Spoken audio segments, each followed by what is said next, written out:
Traders, stock market is all about probabilities and trading is all about risk management. இங்கே 100% work ஆகக்கூடிய ஒரு விஷயம் கிடையாது. இதை தெரிஞ்சுக்காமல் நீங்கள் ட்ரேட் பண்ணிங்க அப்படின்னா நீங்கள் லாஸஸ் பண்ணுறதுக்கு நிறைய வாய்ப்புகள் இருக்குது. அதனால் உங்களுடைய ஃபினான்ஷியல் அட்வைசரை கன்சல்ட் பண்ணிவிட்டு அதுக்கப்புறமா ட்ரேட் பண்ணுங்கள். இந்த வீடியோவில் நான் சொல்கிற எல்லாமே எஜுகேஷன் பர்பஸ்க்காக தான்.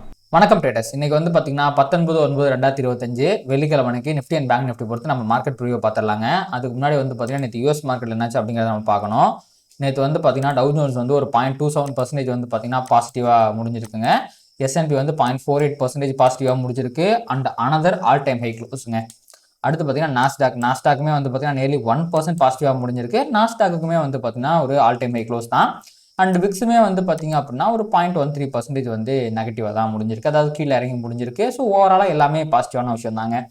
ஸோ டேட்டாவை பொறுத்த வரைக்கும் நேற்று யூஎஸ் மார்க்கெட்டில் ஒரு முக்கியமான டேட்டா வந்துச்சு, அதாவது இனிஷியல் ஜாப்லெஸ் கிளைம்ஸ். இது கொஞ்சம் முக்கியமான டேட்டா தான். வந்தது 231K, ஆனால் ஃபோர்காஸ்ட் 241K. இதுக்கு முன்னாடி வந்தது 264K. அப்போது ஆல்ரெடி வந்ததை விடவும் ஃபோர்காஸ்ட் பண்ணதையும் விடவும் எனக்கு வேலை இல்லை அப்படின்னு சொன்னவங்களோட எண்ணிக்கை கம்மியாக இருக்குது. வேலை கம்மியானால் எக்கனாமி நல்லா இருக்குன்னு அர்த்தம். ஸோ இதுவுமே வந்து பார்த்தீங்கன்னா ஃபர்தராக ஃபெட் வந்து இன்ட்ரெஸ்ட் ரேட்டை இன்னும் மேபி 50 பேசிஸ் பாயிண்ட் கட் பண்ணுறதுக்கான ப்ராபபிலிட்டியை இன்னுமே வந்து அதிகப்படுத்துது. ட்ரம்ப் டாரிஃப் அப்படிங்கிறது மிகப்பெரிய எஃபெக்டை யூஎஸ் எக்கனாமியில் உண்டு பண்ணலை அப்படிங்கிறது தான் வர டேட்டாஸ் எல்லாமே சொல்லிக்கிட்டு இருக்குங்க. ஸோ இதை மார்க்கெட் வந்து பாசிட்டிவாக எடுத்துக்கிட்டு ஃபர்தராக இன்னொரு டே வந்து பார்த்திங்கன்னா மேலே க்ளோஸ் வச்சுருக்குங்க. ஸோ இவ்வளோதான். யூஎஸ் மார்க்கெட் சிறப்பாக முடிஞ்சிருக்கு. 3 இண்டெக்ஸுமே பாசிட்டிவாக தாங்க முடிஞ்சிருக்கு. அடுத்துங்க யூஎஸில் நான் ஒரு விஷயம் பார்த்தேன். இன்டெல் அப்படின்னு ஒரு ஸ்டாக் உங்கள் எல்லாத்துக்குமே தெரியும் நினைக்கிறேன். சிப் மேக்கிங் கம்பெனி தான் இது. நம்மளுடைய எல்லா லேப்டாப்ஸ் பிசிலாம் வந்து பார்த்திங்கன்னா இந்த இன்டெலோட சிப்பை தான் நம்ம வந்து யூஸ் பண்ணுவோம். ஸோ இது பாருங்கள், ஜஸ்ட்டு ஒன்றும் கிடையாது, ஒரு 23% வந்து ஏறி முடிச்சிருக்கு. ஆக்சுவலி ஒரு அந்த பாயிண்ட் ஆஃப் டைம் ஓப்பனிங்லாம் 30% ஏறி இருந்துச்சு. க்ளோசிங்கில் வந்து பார்த்திங்கன்னா 23% ஏறி முடிஞ்சிருக்கு. என்ன காரணம்னு கேட்டால் என்விடியாவோட ஏதோ ஒரு டைப் ஏதோ பார்ட்னர்ஷிப் டீலை போட்டிருக்காங்களாமா. அதன் காரணமாக இவ்வளோ பெரிய ஒரு ரைஸ். என்விடியா 2-3% தான் ஏறிச்சு. இன்டெல் வந்து பயங்கர பெனிஃபிஷியரி அப்படிங்கிறதுனால 30% ஏறி இருக்கு. இந்தியன் மார்க்கெட்டில் வந்து பார்த்தீங்கன்னா F&O இருக்க ஸ்டாக்கால தான் மோர் தென் 20% இல்லை அன்லிமிட்டடாக எவ்வளோ வேணாலும் ஏற முடியும். அதுவும் இந்த 23%லாம் நான் என்றைக்குமே பார்த்ததில்லை. ஏதோ ஒரு டைம் டாடா மோட்டார்ஸில் ஒரு முக்கியமான நியூஸ் வந்து அது பயங்கரமாக ஏறிச்சு. ஜீ என்டர்டைன்மெண்ட்டும் சோனியும் ஏதோ டீலை போட்டு அது வந்து ஒரு 20-23% ஏறிச்சு. ரொம்ப ரேராக தான் நடக்கும். ஆனால் யூஎஸ் மார்க்கெட்டில் அது ஃப்ரீக்வெண்ட்டாக நடக்கும். இது ஒரு நியூஸால் வந்தது தான் வச்சுக்கங்களேன். பட் சொல்கிறேன், இந்த மாதிரி ஒரு அங்கே லிமிட்டே கிடையாது. இந்தியன் மார்க்கெட்டில் வந்து பார்த்தீங்கன்னா லிமிட் பண்ணிடுவாங்க. F&O எல்லா ஸ்டாக்குமே 10%, 5%, 20% அப்பர் சர்க்கியூட் இருக்கும். அதுக்கு மேலே போக முடியாது. ஆனால் யூஎஸ் மார்க்கெட்டில் அப்படி இல்லை. ஏறினா 100%, 200% கூட ஏறலாம் தியரிட்டிக்கலி. ப்ராக்டிக்கலி நம்ம தான் பார்க்குறோம் 25%லாம் ஏறுது. குதூகலப்படுத்துகிறாங்கன்னு யூஎஸ் மார்க்கெட்டில் இருக்க எல்லாருமேங்க. ஜஸ்ட் இதை பார்த்தேன், அதனால் இதை சொல்கிறேன். அடுத்து வந்து பார்த்திங்கன்னா அப்படியே நேற்று FII டேட்டாக்கு போயிடலாங்க. ஸோ நேற்று FII வந்து பார்த்திங்கன்னா 411 கோடி பை பண்ணியிருக்காங்க. DI வந்து 3300 கோடி பை பண்ணியிருக்காங்க. 2 பேருமே நெட் பையர்ஸாக இருக்காங்க. எப்பப்பெல்லாம் FII பை பண்ணுறாங்களோ அப்போல்லாம் நீங்கள் போய் பார்த்தீங்கன்னா அது சென்செக்ஸோட எக்ஸ்பைரியாவோ இல்லை நிஃப்டோட எக்ஸ்பைரியாவோ இருக்கும். எக்ஸ்பைரி டேயை மேனிப்புலேஷன் பண்ணுறதுக்காக இவங்க பை பண்ணுறாங்க. ஸோ இவங்க உண்மையாலுமே பையர்ஸாக மாறிட்டாங்க அப்படின்னு நம்ம நம்புறோம்னா இன்னும் தொடர்ந்து 2-3 நாட்கள் இவங்க பை பண்ணணும். எக்ஸ்பைரி இல்லாத நாட்கள்லையுமே பை பண்ணணும். அப்போ தான் இவங்களை நம்ம நம்ப முடியும். அந்த விதத்தில் இதை நான் பெரிய பாசிட்டிவாலாம் பார்க்கலைங்க. ஏன்னா இது ஒரு கன்ஃபர்மேஷனான சைன் கிடையாது. ஓகே, நேற்று பை பண்ணது நம்ம பாசிட்டிவ் தான். பட் இது ஒரு ஃபேக்கான பையிங்காக இருக்கிறதுக்கு நிறைய வாய்ப்புகள் இருக்க மாதிரி எனக்கு தோணுது. இன்றைக்கும் பை பண்ணால் இதை நம்பலாம். அண்ட் வழக்கமாக அப்படியே நம்ம USD INR பக்கம் பார்த்தோம்னா இறங்குனா அப்படின்னு நான் சந்தோஷப்பட்டேன். ஆனால் இங்கே இருக்கிற ஃபேர் வேல்யூ கேப் எதையுமே மதிக்காமல் அகைன் வந்து ஏறிடுறான். சொல்ல முடியாதுங்க. இப்போதைக்கு வந்து பார்த்தீங்கன்னா ரொம்ப சாப்பியாக இருக்குது ப்ரைஸ் ஆக்ஷன் USD INRல. ப்ரைஸ் ஆக்ஷனை வச்சு இது இப்படி தான் அப்படின்னு சொல்ல முடியாத லெவலுக்கு வந்து பிஹேவ் பண்ணிக்கிட்டு இருக்கான். ஸோ இது வந்து பார்த்தீங்கன்னா கண்டிப்பாக வந்து ஒரு பியரி சைன் தான். ஸோ நம்மளோட இந்தியன் மணி இப்படி வந்து டிப்ரிஷியேட்டே மேலே போகும்போது FII வந்து பை பண்ணுவானா, பை பண்ண மாட்டான். அப்போ அதுலேருந்து நம்ம தெரிஞ்சுக்கலாம் இது வந்து ஒரு ஃபேக்கான பையிங் தான் அப்படின்ட்டு. ஸோ இன்றைக்கி கேஷ் மார்க்கெட்டில் அவங்க நெட் செல்லர்ஸாக இருக்கிறதுக்கு தான் 90% வாய்ப்பு இருக்குது. என்ன போகுது அப்படிங்கிறத பொறுத்திருந்து பார்க்கலாங்க. ஸோ இது வந்து FII டேட்டா. அடுத்து வந்து பார்த்திங்கன்னா இன்னொரு நியூஸ் கேள்விப்பட்டேன் நான். யூஎஸ் வந்து பார்த்திங்கன்னா 25% அந்த பெனால்ட்டியை வந்து இந்தியா மேலே போட்ட பெனால்ட்டியை வந்து கட் பண்ண போகிறாங்க. ஸோ அது வந்து பார்த்திங்கன்னா 10-15% குறைக்கிறதுக்கு வாய்ப்புகள் இருக்குது பை எண்ட் ஆஃப் நவம்பர். இது வந்து பார்த்திங்கன்னா செப்டம்பர், அக்டோபர் இன்னொரு மாதம் இருக்குது. அதுக்கப்புறம் நவம்பர் 30க்குள்ளே வந்து இதை வந்து குறைச்சிடுவாங்க அப்படிங்கிற மாதிரி ஒரு நியூஸை வந்து விட்டுருக்குறாங்க. இதனால் மார்க்கெட்டில் ஏதாவது பாசிட்டிவான இம்பேக்ட் இருக்குமான்னு கேட்டிங்கன்னா இது ஒரு உருட்டு நியூஸ். இதை சொன்னவரே இந்தியாவை சேர்ந்த ஏதோ ஒரு அதிகாரி, India's chief economic adviser V Anantha Nageswaran, இவர் வந்து சொல்லியிருக்கிறாரு. சரி, ஓகே. இதை வந்து ட்ரம்ப் சொல்லலை, இதை வந்து மோடி சொல்லலை. ஒரு நியூஸ் வரலாம், அது யார் சொல்றாங்க அப்படிங்கிறது ரொம்ப முக்கியம். ரெண்டாவது, அந்த நியூஸ் ஆல்ரெடி மார்க்கெட்ல இம்பாக்ட் ஆயிருச்சா இல்லையா அப்படிங்கிறத கண்டுபிடிக்கிறது ரொம்ப முக்கியம். நான் வந்து இந்த பெர்ப்ளெக்சிட்டி அப்படிங்கிற விஷயத்திலிருந்து ஒரு முக்கியமான நியூஸை, ஒரு டேட்டாவை எடுத்தேங்க. ஸோ ஒரே நிமிஷம் காட்டுறேன். இங்க பாருங்க. முதல்ல இந்த இந்தியா மேல டேரிஃப் போடுறேன்னு அவர் சொன்னது, ட்ரம்ப் சொன்னது ஜூலை 30ஆம் தேதி. அது இம்ப்ளிமெண்ட் ஆனது ஆகஸ்ட் 1ஆம் தேதி. அதே மாதிரி வந்து பாத்தீங்க அப்படின்னா அடிஷனல் 25% டேரிஃப் அந்த ரஷ்யன் ஆயில் பை பண்றதுக்காக அவர் சொன்னது ஆகஸ்ட் 6ஆம் தேதி. இம்ப்ளிமெண்ட் ஆனது ஆகஸ்ட் 27ஆம் தேதி. சரி, ஓகே. இந்த டேரிஃப் நியூஸ்க்கே வருவோம். ஜூலை 30ஆம் தேதி. அப்போ பிரைஸ் வந்து நிஃப்டியில எங்க இருந்துச்சு அப்படின்னு நம்ம பார்க்கணும். முதல்ல நான் இப்போ டெய்லி டைம் ஃப்ரேம் எடுத்திருக்கேன். ஜூலை 30.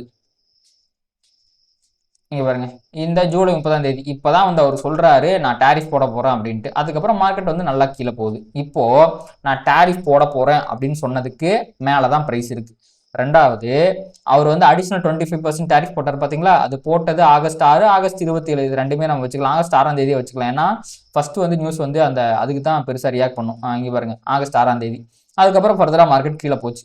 அப்போ இந்த 25% டேரிஃப், 50% டேரிஃப், இந்த ரெண்டு டேரிஃபுமே ட்ரம்ப் வந்து போட்டதுக்கு முன்னாடியும் இம்ப்ளிமெண்ட் பண்ணதுக்கு முன்னாடியும் இருந்த பிரைஸுக்கு மேலதான் வந்து இந்த பிரைஸ் வந்து ட்ரேட் ஆயிட்டு இருக்கு. அப்போ இதுக்கப்புறம் அது வந்து இந்த நியூஸால இம்பாக்ட் ஆகி ஃபர்தரா மேல போகுமான்னு கேட்டீங்கன்னா அதற்கு வாய்ப்புகளே கிடையாது. அப்போ ஒரு நியூஸ் வருதுன்னா அதில் இருக்க அடிப்படையை நம்ம புரிஞ்சுக்கணும். அந்த நியூஸ் எதுக்கு வருது, இன்னும் பிரைஸை வந்து ஃபர்தரா மேல கொண்டு போறதுக்கு அதுக்கு ஏதாவது சான்ஸ் இருக்கா? உதாரணத்துக்கு கொரோனால வந்து கிராஷ் ஆச்சு, பயங்கரமா மார்க்கெட் கிராஷ் ஆகி கீழே போச்சு. கொரோனா இல்லைன்னு சொன்ன உடனே மார்க்கெட் மேல போச்சு. ஓகேங்களா? அப்போ கொரோனா இல்லை அப்படிங்கிற ஐ மீன் கிராஷ் முதல்ல வரணும், அது ஒரு பாட்டம்ல இருக்கணும். அதுக்கப்புறம் கொரோனா இல்லைன்னு சொன்னதுக்கு அப்புறம் மேல போகணும். சப்போஸ் கொரோனா கிராஷ்ல மார்க்கெட் கீழே போகுதுன்னு வச்சுக்கங்களேன், கொரோனா இல்லைன்னு சொல்றதுக்கு முன்னாடி மார்க்கெட் ரெக்கவர் ஆகி மேல for one of other reason மேல வந்துருதுன்னு வச்சுக்கோங்க. அப்போ கொரோனா இல்லைன்னு சொன்னா எப்படி ஃபர்தரா அது மேல போகும்? போகாது இல்லைங்களா? அதே வாணி ஒரு லாஜிக்கை இங்கேயும் அப்ளை பண்ணுங்க. அதனால இந்த ஜூலை 6ஆம் தேதியா இருங்க, அதை பார்த்துப்போம். ஜூலை 30ஆம் தேதி. ஸோ ஜூலை 30ஆம் தேதி அந்த எல்லா பிரச்சனையும் ஸ்டார்ட் ஆகுது. அப்போ அந்த 30ஆம் தேதியே வந்து பாத்தீங்க அப்படின்னா பிரைஸ் இருந்த இடம் வந்து 24,850. அப்போ இந்த டேரிஃப் ரேட்ல எந்த ஒரு பாசிட்டிவான நியூஸ் வந்தாலும் அது 24,850க்கு மேல இருக்கும்போது பெருசா இந்தியன் மார்க்கெட்ல ஒரு இம்பாக்டை, பாசிட்டிவான இம்பாக்டை கொண்டு வராது அப்படிங்கிறத தெரிஞ்சுக்குங்க. அண்ட் மேபி அது எந்த விதத்தில் வந்து இன்னொரு பாசிட்டிவாக இருக்கும்னா, ஜிஎஸ்டி 2.0 இப்போ அனௌன்ஸ் பண்ணிட்டாங்க. இப்போ டேரிஃபும் குறையும் போது கண்டிப்பாக இன்னொரு பாசிட்டிவிட்டி நம்ம மார்க்கெட்டில் வரதுக்கு வாய்ப்புகள் இருக்குது. அப்படி வேணா அது வந்து ஒரு பாசிட்டிவிட்டியாக மார்க்கெட்டில் ரிஃப்ளெக்ட் ஆகுமே ஒழிய இந்த நியூஸ், இந்த ஒரே ஒரு நியூஸ் மட்டுமே வந்து பார்த்தீங்கன்னா அஃபெக்ட் பண்ணாது. ரெண்டாவது, அதை இந்த மாதிரி நான் நம்பிக்கை வைக்கிறேன் அப்படிங்கிற மாதிரி யாராவது சொன்னாலும் வந்து அது இம்பாக்ட் ஆகாது. கண்டிப்பா குறையுதுங்க, டேரிஃப் குறையுதுங்க அப்படின்ட்டு இந்தியா சைட்ல இருந்து ஒரு ஆபீசர் சொன்னா கூட பரவாயில்ல, இல்ல ட்ரம்ப்போ மோடியோ. ஐ திங்க் வந்து இந்தியாவோட ரிலேஷன்ஷிப்லாம் பார்க்கும்போது ட்ரம்ப் வந்து இந்தியாவில் இருக்க ஒருத்தர் சொல்றதுக்குள்ள அலோவ் பண்ண மாட்டார். அவரே ட்ரூத் அப்படிங்கிற சோசியல் மீடியால போட்டு விட்டுருவாரு. மித்ரன் ஹே, நான் வந்து டேரிஃபை குறைக்கிறேன் ஹே அப்படிங்கிற மாதிரி அவர் ஏதாவது ட்ரம்ப் போட்டுருவாருன்னு நினைக்கிறேன். அதனால ட்ரம்ப்போட சோசியல் மீடியா ஃபாலோ பண்ணுங்க. இதெல்லாம் ஃபாலோ பண்ண தேவையில்லை. இங்க வர நியூஸ் எல்லாம் நம்ம வந்து பெருசா பிலீவ் பண்ண தேவையில்லை. சரி, ஓகேங்க. அடுத்து அப்படியே வந்து பார்த்தீங்கன்னா நம்ம கரண்ட்டாக வேர்ல்டு மார்க்கெட் ஃபியூச்சர்ஸ்க்கு போகிறதுக்கு முன்னாடி டெரிவேட்டிவ் ட்ரேட்டாவை பார்த்துட்டு வந்துடலாம். ஸோ நேற்று அகைன் வந்து பார்த்தீங்கன்னா ஃபியூச்சர்ஸ்லாம் ஷார்ட் கவரிங் தான் வந்திருக்கு. Change in open 1.12%. இது ரெண்டுமே வந்து பார்த்தீங்கன்னா பாசிட்டிவான விஷயம் தான். அடுத்து ட்ரெண்டிங் ஒய், இன்ட்ராடேல வந்து பார்த்தீங்கன்னா ட்ரெண்டிங் ஒய் பியரிஷாக தான் இருந்திருக்கு. ஈவன் தோ மார்க்கெட்டில் லாஸ்ட் ஹவரில் ஒரு ரெக்கவரி வந்தாலுமே அது பயங்கர பியரிஷாக இருந்த 2.5 லட்சம் 3 லட்சம் 2.5 கோடி 3 கோடின்னு போயிட்டு இருந்ததை கொண்டு வந்து அது வந்து -43 லட்சம் தான் ஆக்கியிருக்கே ஒழிய அது வந்து புல்லிஷா மாத்தல. ஸோ ஓப்பன் ட்ரெஸ் பியரிஷா இருக்கு, ட்ரெண்டிங் பியரிஷா இருக்கு, பொசிஷனலாகவும் பியரிஷா தாங்க இருக்கு. என்ன புல்லிஷ் ட்ரெண்டுக்கு வரல. ஸோ மார்க்கெட்ல ஒரு பியரிஷ்னஸ் ஆல்ரெடி தெரியுது. அடுத்து பார்த்தீங்கன்னா பார்ட்டிசிபென்ட் வைஸ் ஓப்பன் ட்ரெஸ், இது ரொம்ப முக்கியமான டேட்டா. என் எக்ஸ்பீரியன் எல்லாம் முடிஞ்சிருச்சு. அடுத்து பார்க்கும்போது எஃப்ஐஏ பாருங்க, கால் சைடு அப்படியே இருக்காங்க 12%, புட் சைடு வந்து பார்த்தீங்கன்னா 8.15 அப்படின்ட்டு அதிகமான புட் ஆப்ஷன் வாங்கி மார்க்கெட் கீழே போனால் எனக்கு ப்ராஃபிட்டுங்கிற மாதிரி ஒரு பொசிஷனில் இருக்காங்க. அண்ட் ப்ராப் ட்ரேடர்ஸ் வந்து பார்த்தீங்கன்னா 23, 27, 25, 27 கால் ஆப்ஷன் புட் ஆப்ஷன் ரெண்டுமே வாங்கி வச்சுட்டு அதில் கம்பேரிட்டிவ்லி கால் ஆப்ஷன் அதிகமாக வாங்கி வச்சு மார்க்கெட் மேலே போனால் எனக்கு ப்ராஃபிட் இருக்காங்க. ஆனால் இதுக்கு இடையில இருக்க டிஃப்ரென்ஸ் அப்படிங்கிறது வெறும் 2% தான். அது சிக்னிஃபிகண்டான நம்பர் கிடையாது. எப்போ வேணாலுமே அவங்க பொசிஷனை சேஞ்ச் பண்ணுறதுக்கு வாய்ப்பு இருக்குது. But as of now market மேலே போனால் தான் அவங்களுக்கு ப்ராஃபிட் வரும். அடுத்து பார்த்தீங்கன்னா கிளைண்டான ரீட்டைல் ட்ரேடர்ஸ் 61, 65, 57, 67. ஸோ இவங்க வந்து கால் ஆப்ஷன் புட் ஆப்ஷன் ரெண்டையுமே செல் தான் பண்ணியிருக்காங்க. பட் இதுக்கு முன்னாடி இருந்ததை விட இப்போ கால் ஆப்ஷன் அதிகமாக செல் பண்ணி மார்க்கெட் வந்து இதுக்கு மேலே ஃபர்தராக மேலே போகிறதுக்கு கொஞ்சம் வாய்ப்புகள் குறைவு தான். கன்சாலிடேஷன் ஆக போகுது அப்படிங்கிற மாதிரியான ஒரு அயன் காண்டார் செட்டப்பில் வந்து பார்த்தீங்கன்னா இந்த ஓப்பன் டெஸ்ட்டை கிரியேட் பண்ணி வச்சிருக்காங்க. ஸோ இதுதான் வந்து பார்த்தீங்கன்னா 3 பேர்த்தோட நிலவரம். இதில் வந்து பார்த்தீங்கன்னா எஃப்ஐக்கு மார்க்கெட் கீழே போனால் ப்ராஃபிட், ப்ராப் ட்ரேடர்ஸ்க்கு மார்க்கெட் மேலே போனால் ப்ராஃபிட், ரீட்டைல் ட்ரேடர்ஸ்க்கு மார்க்கெட் கன்சல்டேட் ஆனால் ப்ராஃபிட். 3 பேரும் வெறித்தனமாக வெவ்வேறு டைரக்ஷனில் இருக்கிறாங்க. இந்த எக்ஸ்பைரி எப்படி முடிய போகுதுங்கிறது பார்க்கணும். ஐ திங்க் அடுத்த வாரம் வரப்போகிற எக்ஸ்பைரி வந்து பார்த்தீங்கன்னா வீக்லி எக்ஸ்பைரி தான். செப்டம்பர் 30 தான் வந்து பார்த்தீங்கன்னா மந்த்லி எக்ஸ்பைரிங்கும் போது அடுத்த வாரம் ப்ராப் ட்ரேடர்ஸ்க்கு தான் ஓங்கி இருக்கிறதுக்கு வாய்ப்பு இருக்குது. அவங்க என்ன பொசிஷன் இருக்கும் அப்படிங்கிறத பார்க்கணும். அடுத்து பார்த்தீங்கன்னா எஃப்ஐயோட லாங் ஷார்ட் ரேஷியோ. ஸோ தொடர்ந்து ஷார்ட் கவரிங்காக பண்ணிக்கிட்டு இருக்காங்க. ஒரு ஹிஸ்டாரிக்கல் லோவான 7.43 அப்படிங்கிற லெவல் இருந்து தொடர்ந்து அடிச்சு எப்படியோ 14% அப்படின்னு கொண்டு வந்துட்டாங்க. இது கண்டிப்பாக ஒரு பாசிட்டிவான சைன் தான். ஃபர்தராக ஸ்கோப்பும் இருக்குது, ஃபர்தராக ஷார்ட் கவரிங் பண்ணுறதுக்கும் பண்ணுவாங்களா அப்படிங்கிறத பொறுத்து இருந்து பார்க்கணும். பட் இந்த ஷார்ட் கவரிங்கை நம்ம பாசிட்டிவாக எடுத்துக்கலாங்க. சரி, ஓகே. இப்போ வந்து கரண்ட்டாக பார்த்தீங்கன்னா வேர்ல்டு மார்க்கெட் ஃபியூச்சர்ஸ் என்ன பண்ணுது அப்படிங்கிறத பார்ப்போம். ஸோ நேற்று பாசிட்டிவோட முடிச்சதோட மட்டும் இல்லாமல் இன்றைக்குமே வந்து பார்த்தீங்கன்னா யூஎஸ் ஃபியூச்சர்ஸ்லாம் வந்து பார்த்தீங்கன்னா பாசிட்டிவாக தான் ட்ரேட் ஆகிட்டு இருக்கு. 3 இண்டெக்ஸுமே பாசிட்டிவாக இருக்குது. யூரோப்பியன் ஃபியூச்சர்ஸ் பாசிட்டிவாக இருக்குது. முக்கியமாக அதில் ஃப்ரான்ஸ் வந்து 1% பாசிட்டிவாக இருக்குது. டெய்லியுமே ஃப்ரான்ஸில் மிகப்பெரிய மூவ் வருதுங்க. நேற்று பார்க்கும்போது 0.7% பியரிஷாக இருந்தான். இப்போ 1% பாசிட்டிவாக இருக்கான். பெரிய மூவ் கொடுத்துட்டு இருக்கான். அரசியல் மாற்றம் தான் அதுக்கு காரணம். அடுத்து லண்டன் ஃப்ளாட்டாக இருக்குது. அடுத்து பார்த்தீங்கன்னா ஓகே, நம்ம வந்து ஏஷியன் மார்க்கெட் பக்கம் வருவோம். ஏஷியா பொறுத்த வரைக்கும் நிக்கி பயங்கர பாசிட்டிவாக இருக்குது. ஆஸ்திரேலியா பயங்கர பாசிட்டிவாக இருக்குது. பட் தைவான் பியரிஷாக இருக்குது. கொரியா பியரிஷாக இருக்குது. ஸோ ஏஷியா பக்கம் கொஞ்சம் மிக்சடான சிக்னல் வருது. பட் யூஎஸ் யூரோப்லாம் வந்து பார்த்தீங்கன்னா பாசிட்டிவாக தான் ட்ரேட் ஆகிட்டு இருக்குது. ஸோ பெரிய நெகட்டிவிட்டி தான் இல்லை, பாசிட்டிவாக தான் இருக்குது. ஆனால் கிஃப்ட் நிஃப்டி நான் காலையில் பார்க்கும்போது இப்பவும் பார்க்கும்போதும் 54 பாயிண்ட் வந்து பியரிஷாக இருக்கான். நேற்று வந்து யூஎஸ் மார்க்கெட் ஓப்பன் ஆன உடனேவே வந்து பார்த்தீங்கன்னா விழுக ஆரம்பிச்சிட்டான். அதுக்கு முன்னாடி விழுக ஆரம்பிச்சிட்டான்னு நினைக்கிறேன். இங்கே பாருங்கள் 16.40 அப்படின்னா 17 18 அது ஒரு 5.40 மாதிரியே வந்து பார்த்தீங்கன்னா அந்த யூஎஸ்ல இருக்க டேட்டாலாம் வரதுக்கு முன்னாடியே வந்து பார்த்தீங்கன்னா அவன் கீழே விழுக ஆரம்பிச்சிட்டான். தொடர்ந்து கீழே விழுந்தான். யூஎஸ் மார்க்கெட் ரெக்கவரி ஆச்சு, அதை பண்ணிச்சு இதை பண்ணிச்சு, எந்த ரியாக்ஷனும் இல்லாமல் கீழே தான் இருந்தான். அண்ட் இன்றைக்குமே வந்து பார்த்தீங்கன்னா மார்னிங்குமே இவன் வந்து ஏஷியன் மார்க்கெட்லாம் பாசிட்டிவாக இருக்கும் போதுமே வந்து இவன் கேப் டவுன் தான் இண்டிகேட் பண்ணிக்கிட்டு இருக்கான். 54 பாயிண்ட் வந்து பார்த்தீங்கன்னா இப்போதைக்கு கேப் டவுன் இண்டிகேட் பண்ணிக்கிட்டு இருக்கான் கிஃப்ட் நிஃப்டி. அண்ட் இந்த கேப் டவுன் வந்து பார்த்தீங்கன்னா சஸ்டெயின் ஆகிறதுக்கான வாய்ப்புகள் மிகவும் அதிகமாக இருக்கிறது. அதை பற்றி நம்ம ப்ரைஸ் ஆக்ஷனில் பார்ப்போங்க. ஸோ முதல்ல வந்து பார்த்தீங்கன்னா நிஃப்டியோட டெய்லி பயஸ் என்ன அப்படிங்கிறத நம்ம பார்த்துடலாம். கண்டிப்பாக நிஃப்டியோட டெய்லி பயஸ்ங்கிறது பாசிட்டிவாக இருக்குங்க. ஏன்னா டெய்லியுமே ஹையர் ஹை தான் போட்டுக்கிட்டு இருக்கான். ஸோ இந்த கேண்டிலுக்கு மேலே இந்த கேண்டில் வந்து ஃபார்ம் ஆயிருக்கு. கண்டிப்பாக இது ஒரு பாசிட்டிவான சைன் தான். ஸோ மார்க்கெட் வந்து பார்த்தீங்கன்னா இன்றைக்கி ஒரு புல்லிஷ் பயாஸில் தான் இருக்குது இன்ட்ராடே ட்ரெண்ட் அப்படிங்கிறது.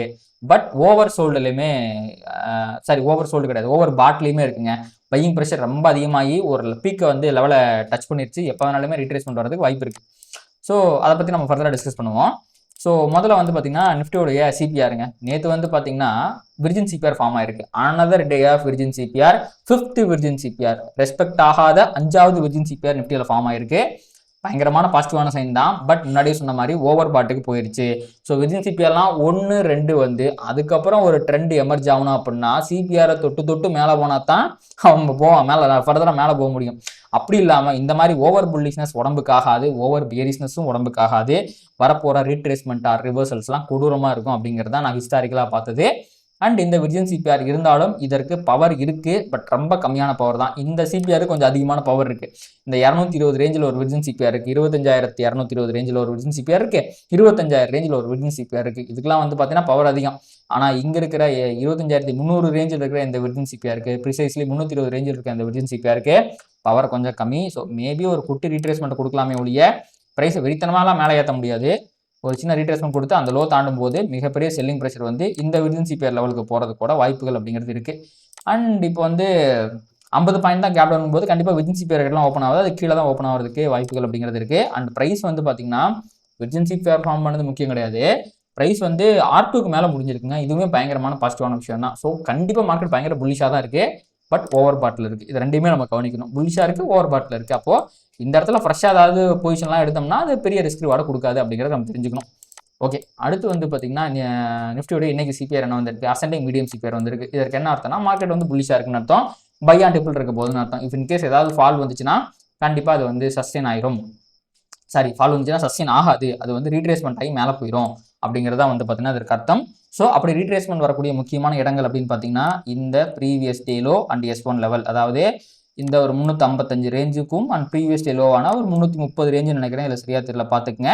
இந்த ரெண்டு லெவல்லையுமே வந்து பார்த்தீங்கன்னா பையிங் ப்ரெஷர் வந்து மேலே போகிறதுக்கு வாய்ப்பு இருக்குது. சப்போஸ் அதுவும் மிஸ் ஆனால் கீழேயே இந்த 320 ரேஞ்சில் இருக்க விர்ஜின் சிபிஆர் கிட்ட ப்ரைஸ் கீழே போயிடும். அப்போது previous day low, virgin CPR, S1 இதெல்லாமே வந்து பார்த்தீங்கன்னா ரொம்ப பக்கத்தில் இருக்குது. அப்படிங்கிறதுனால இஃப் இன்கேஸ் ஏதாவது ஒரு ஃபால் வந்துச்சுன்னா இந்த இடம் எல்லாமே ஒரு நல்ல சப்போர்ட்டை கொடுத்து மேலே ப்ரைஸை தூக்குறதுக்கு வாய்ப்பு இருக்குது. ஃபார் ஒன்னாவது அதர் ரீசன், இந்த விர்ஜின் சிபிஆர் அப்படிங்கிறது உடைக்கப்பட்டால், அதாவது இந்த 310 அப்படிங்கிற லெவல் இந்த விர்ஜின் சிபிஆர் உடைக்கப்பட்டுச்சு அப்படின்னா கண்டிப்பாக மார்க்கெட்டில் ஃபர்தராக ஒரு நல்ல செல்லிங் ப்ரெஷர் வந்து அது அடுத்த லெவல் ஆஃப் இந்த விர்ஜின் சிபிஆர் இருக்குது பார்த்தீங்களா 213 அது வரைக்கும் மார்க்கெட்டை கொண்டு போகிறதுக்கு வாய்ப்புகள் இருக்குது. இது இன்னைக்கு நடக்குமாங்கிறத நம்ம பொறுத்து வந்து பார்க்கணும். ஏன்னா இன்னும் மார்க்கெட்டில் பியரிஷ் சைன் வரவில்லை. வரும் வரை நம்மளால் மார்க்கெட் கீழே விழுந்துருங்கிறத நம்ப முடியாது.